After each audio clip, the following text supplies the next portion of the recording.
계좌를 망치는 것은 처음 누른 매수 버튼이 아닙니다. 감정이 시작된 뒤 누르는 마지막 버튼입니다.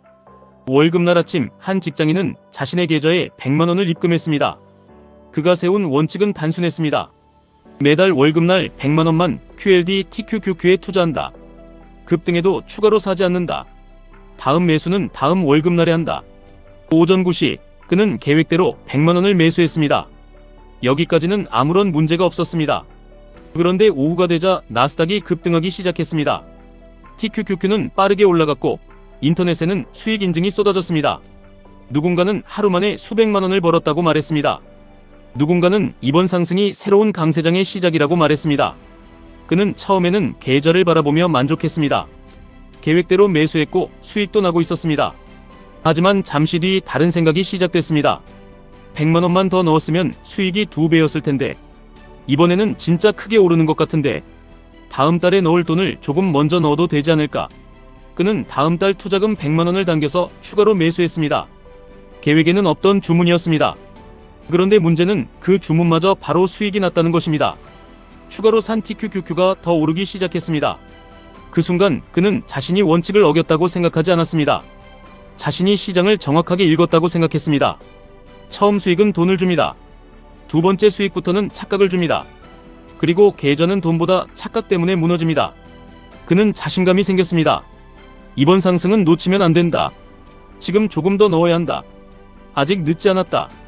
결국 비상금 통장에 있던 500만 원까지 꺼내 들었습니다. 원래 그 돈은 병원비와 가족의 예상치 못한 지출을 위해 남겨둔 돈이었습니다. 하지만 수익이 나는 순간에는 비상금이 현금으로 보이지 않았습니다. 놓치고 있는 기회처럼 보였습니다. 그날 밤 그의 총 투자금은 계획했던 100만 원이 아니라 700만 원이 됐습니다. 그리고 그는 잠들기 전 마지막으로 생각했습니다. 내일도 오르면 더 넣어야겠다. 다음날 시장은 반대로 움직였습니다. 나스닥이 하락하기 시작했고 TQQQ는 빠르게 밀렸습니다. 700만 원의 계좌는 순식간에 수십만 원의 손실로 바뀌었습니다. 원래 계획한 100만 원만 투자했다면 견딜 수 있는 움직임이었습니다. 하지만 다음 달 투자금과 비상금까지 넣은 순간 작은 하락도 크게 느껴졌습니다. 그는 일을 하면서도 계속 계좌를 확인했습니다. 조금만 반등하면 팔아야겠다. 본전만 오면 다시는 이렇게 하지 않겠다. 하지만 가격은 더 떨어졌습니다. 그 순간 또 다른 생각이 시작됐습니다. 여기서 300만 원만 더 사면 평균 단가가 내려간다. 조금만 반등해도 본전으로 나올 수 있다. 이번 매수만 성공하면 모든 문제가 해결된다. 처음에는 미래의 자산을 만들기 위해 투자했습니다. 하지만 이제 그는 어제 잃은 돈을 되찾기 위해 투자하려 하고 있었습니다. 그 순간 장기 투자는 끝납니다. 투자는 복수가 됩니다. 사람을 무너뜨리는 것은 첫 번째 손실이 아닙니다. 그 손실을 오늘 안에 복구하겠다는 결정입니다. 작은 손실은 시간이 해결할 수 있습니다. 하지만 자존심 때문에 넣은 큰 돈은 인생 전체를 흔들 수 있습니다. 그는 증권 앱의 매수 화면을 열었습니다. 주문 금액 300만 원을 입력했습니다. 매수 버튼 바로 앞까지 손가락이 갔습니다. 그리고 잠시 멈췄습니다. 자신이 처음 세운 원칙을 다시 읽었습니다. 매달 월급날 100만 원만 투자한다. 급등해도 추가로 사지 않는다. 다음 매수는 다음 월급날에 한다. 그제야 깨달았습니다. 지금 자신이 하려는 행동은 계획된 적립이 아니었습니다. 손실을 견디지 못해 누르는 복구 주문이었습니다. 여기서 분명히 말씀드리겠습니다. 하락장에서 사지 말라는 뜻이 아닙니다. 정해진 날짜에 정해진 금액을 투자하는 적립은 계속해야 합니다. 멈춰야 하는 것은 계획된 매수가 아닙니다. 손실을 빨리 되찾고 싶어서 계획보다 더 넣는 주문입니다. 같은 TQQQ를 사더라도 두 주문은 완전히 다릅니다. 월급날 정해진 100만 원을 사는 것은 시스템입니다. 손실을 보고 흥분한 상태에서 300만 원을 넣는 것은 감정입니다. 하락장에서 더 사는 사람이 무조건 강한 투자자는 아닙니다. 왜 지금 사는지 설명할 수 있는 사람이 강한 투자자입니다. 얼마를 살 것인지, 그 돈은 어디에서 나온 것인지, 다음 매수는 언제 할 것인지, 하락이 더 이어져도 생활에는 문제가 없는지, 이 질문에 답하지 못한다면 그것은 기회 매수가 아니라 감정 매수일 가능성이 큽니다. 그는 결국 300만 원 주문을 취소했습니다. 계좌의 손실은 그대로 남았습니다. 시장은 당장 반등하지도 않았습니다. 그날 그는 돈을 복구하지 못했습니다. 그런데 가장 중요한 것을 지켰습니다. 가족을 위한 비상금과 다음 달 생활을 지켰습니다.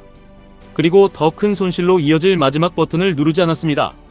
좋은 투자자는 언제나 정확하게 맞히는 사람이 아닙니다. 자신의 감정이 시작된 순간을 알아차리는 사람입니다.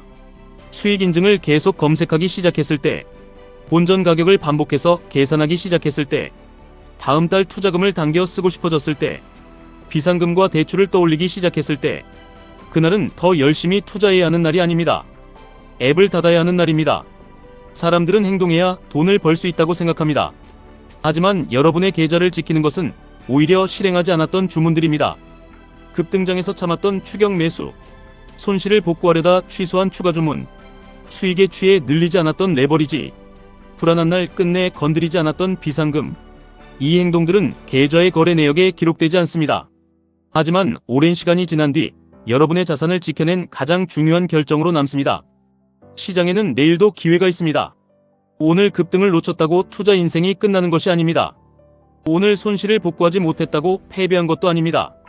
그러나 감정적으로 누른 한 번의 큰 주문은 몇 년 동안 쌓은 자산을 무너뜨릴 수 있습니다. 계좌가 무너지기 전에는 항상 같은 문장이 먼저 나타납니다. 한 번만 더, 조금만 더, 본전만 오면 이번에는 다를 것이다. 이 문장이 머릿속에 나타나는 순간 기억하십시오. 그것은 더 투자하라는 신호가 아닙니다. 멈추라는 신호입니다. 그 직장인을 살린 것은 정확한 매수 타이밍이 아니었습니다. 오를 종목을 찾아낸 능력도 아니었습니다. 마지막 300만 원을 끝내 넣지 않은 결정이었습니다. QLD TQQQ가 여러분의 인생을 바꾸는 것이 아닙니다. QLD TQQQ 앞에서 자신의 행동을 통제할 수 있는 사람이 자신의 인생을 바꾸는 것입니다. 여러분을 부자로 만드는 것은 오늘 실행한 주문이 아닐 수 있습니다. 오늘 끝내 누르지 않은 마지막 한 번의 주문일 수 있습니다. 지금까지 1분 투자 하이젠버그였습니다.